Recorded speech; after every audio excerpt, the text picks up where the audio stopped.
welcome back. Today I'm talking about a novel by Louise Erdrich, the novel Love Medicine, which is the story of a couple of Ojibwa families on a North Dakota reservation. Here's a couple of things to think about as you're reading this book.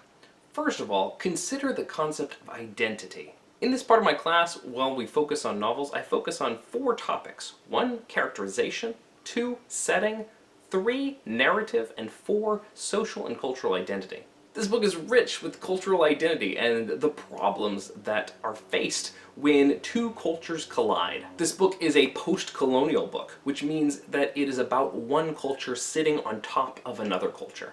We have the reservation with the Ojibwa culture. We also have the convent nearby and the Catholicism. Moments of blending between these 2 cultures are awkward and strange. There's also the problem that a lot of the Ojibwa people seem to, although they still have vestiges of their culture, a lot of their culture has been stripped away and they no longer have access to it or feel it. And so without this sense of cultural identity, there's a void there. Most of the characters in this book are struggling to find out who they are, and in the process, they're filling that void with all kinds of really awful things. Be forewarned, this book is full of pain and sorrow and misery.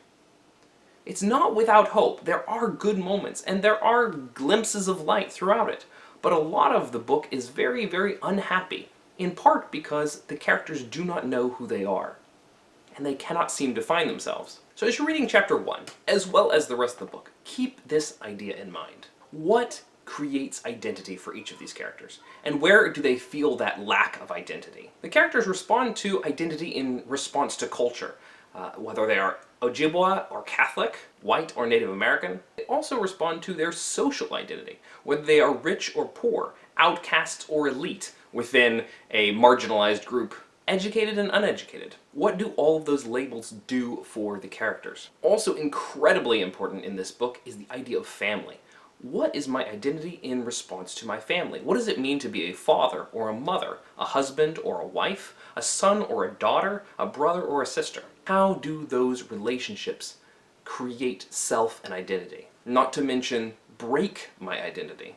And you'll find that in their quest to understand themselves, the characters will both embrace certain ideas that help them to establish identity, but they'll also struggle against certain ideas. And these quests for identity make some of the characters very frustrating, and other characters very amusing, other characters very charming and endearing.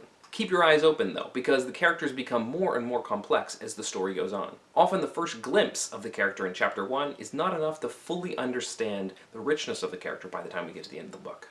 Another aspect to pay attention to is the symbolism within Love Medicine. And we might note how this struggle for identity helps to create symbolism.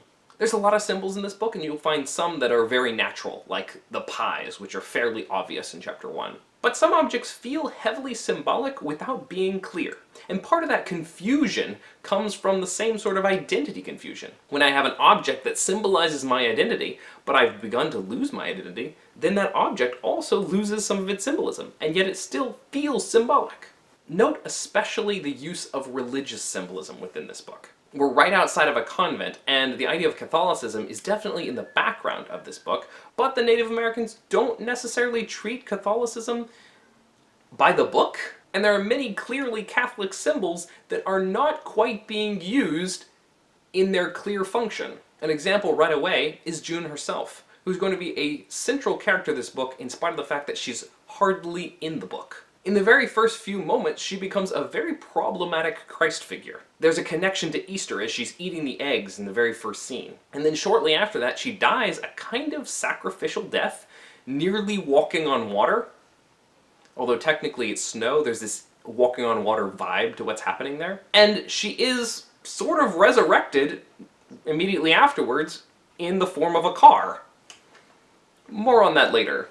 So it feels like Christ figure symbolism, and yet, what is her sacrifice? What is redeemed by her sacrifice? What's the point of it? It resonates, but it's difficult to put our finger on.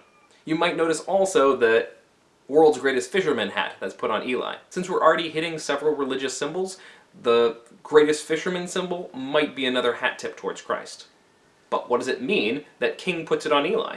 Does it mean anything? So as you're going through this book, keep your eyes out for those ideas of identity, and keep your eyes out for those symbols. Which characters resonated most with you in that first chapter? Which characters feel the most rich and authentic?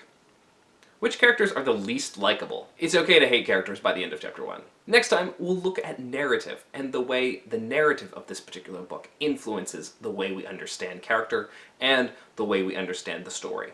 Thanks for watching. I'll see you next time. Bye-bye.